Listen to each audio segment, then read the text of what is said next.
What if I told you someone on your Wi-Fi could secretly read everything you send, your passwords, messages, even your logins, and your computer would help them do it?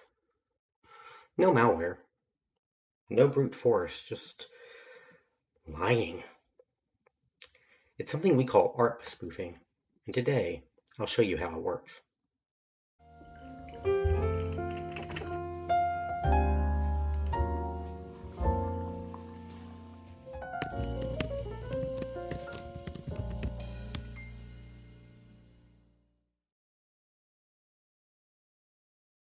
Every device on a network has two identities: an IP address, where the device is on the network, and a MAC address.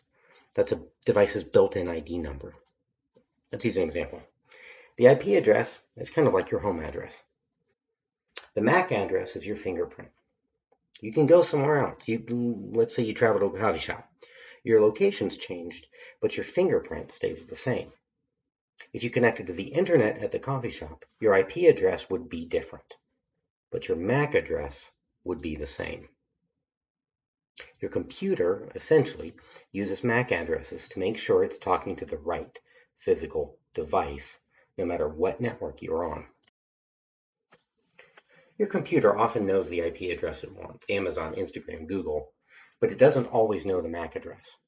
So you're in a coffee shop connecting to Google, your computer basically yells out who has Google's IP address. That's called an ARP request.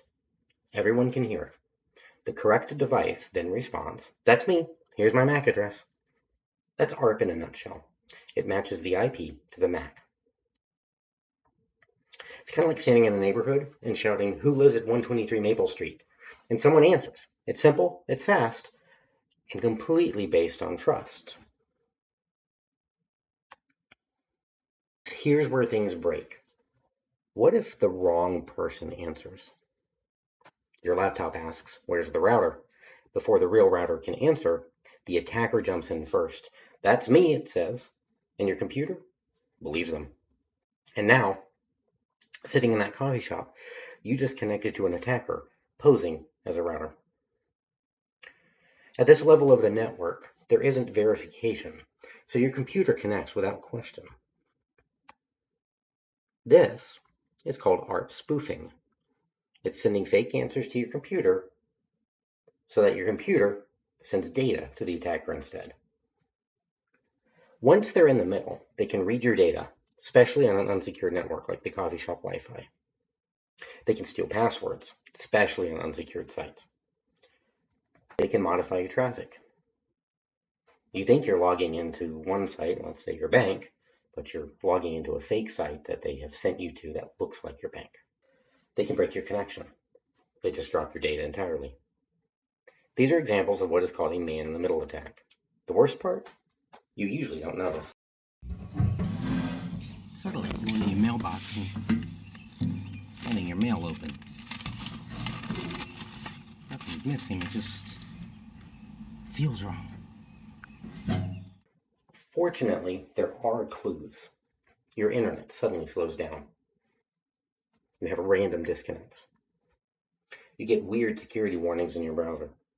You might receive duplicate IP address errors. Here's how you fight back. Use a VPN on untrusted networks like a coffee shop. That way, even if your data is intercepted, it makes it that much more difficult to read. Have strong monitoring tools. They alert you when something's wrong. Avoid sensitive logins on public Wi-Fi. That way, if an attacker is listening, he or she does not get your username and password to your bank. Keep your device updated. This helps keep the armor of your device stronger and more secure. There's a simple takeaway. Don't rely on trust alone. Add layers. This is something we refer to as defense in depth, by the way. Because no one solution is perfect, having multiple layers helps create fail-safes. When one tool or layer fails, you're still protected. Your computer isn't dumb, just naive. And ARP spoofing works because no one ever taught it to question. Hey, if you want more breakdowns like this, real cybersecurity, no fluff, hit subscribe. Thanks for watching.